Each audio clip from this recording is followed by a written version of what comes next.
When we think about who we are as people, so much of the who we are digitally is defined by our actions. So if you think of the way that things are recommended to us, that the ecosystem has very much formed around what we've bought, what we've looked at, when we've done it, all of that sort of the detail of the doing. Well, above the doing is the person and the motivations of the person. So who are you as a person? What is it that is making you get up in the middle of the night and go online? What is it that is making you do all of the things that you may do that are unique to who you are? So if you like, that's that emotional layer. And one way that we have of describing it is that if you take yourself at the center, there's a physical you, there's an emotional you, and there's a digital you. And obviously the physical and emotional has been connected for millions of years.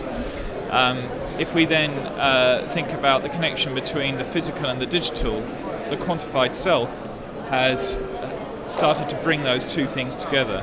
What we're doing as a business is bringing the emotional together with the digital and adding that other layer of information into the ecosystem. Psychologists have, for over 100 years been looking at how different people can be categorized, and you may be aware of something called the Big Five, which is a method of understanding people. So openness, conscientiousness, extroversion, agreeableness, and neuroticism. Some of those core understandings of bringing people into various groupings.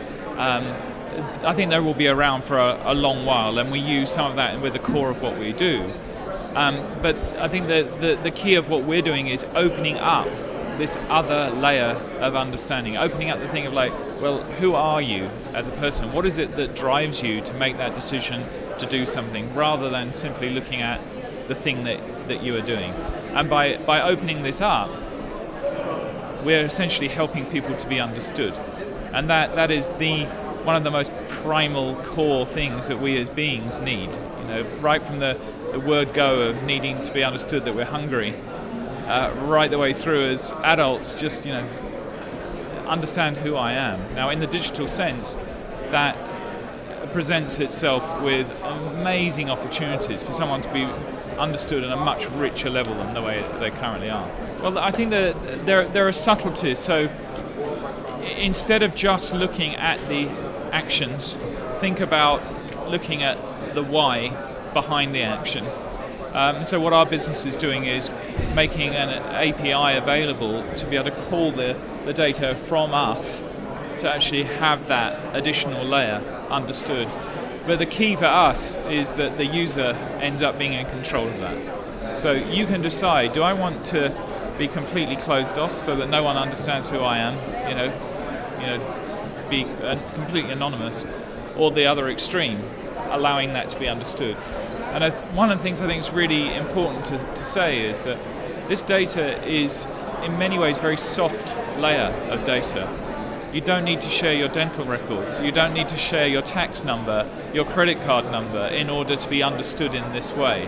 So just like when you're interacting with someone in a conversation, a lot of what may come out in that conversation, not just through words, but through how they're dressed, what their body language is, those sorts of softer elements, that is a layer of information that can be used in order to understand someone and to be understood. I think that for me is one of the very important things when people are thinking about privacy. It gets put into this bucket, privacy, compliance.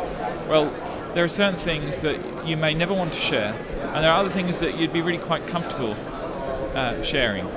And coming back to that whole thing with words, it's really worth thinking about. There's quite a lot of research that suggests that that words are a very, very small percentage of how we actually communicate. So somewhere between 7 and 30% of our communication is in the actual words.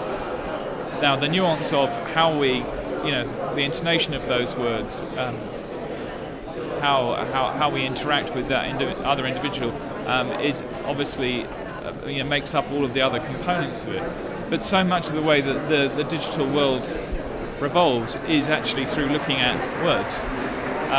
And one of the things that fascinates me as some evidence towards this emotional layer just about to go through an explosion is what's happening with photo sharing.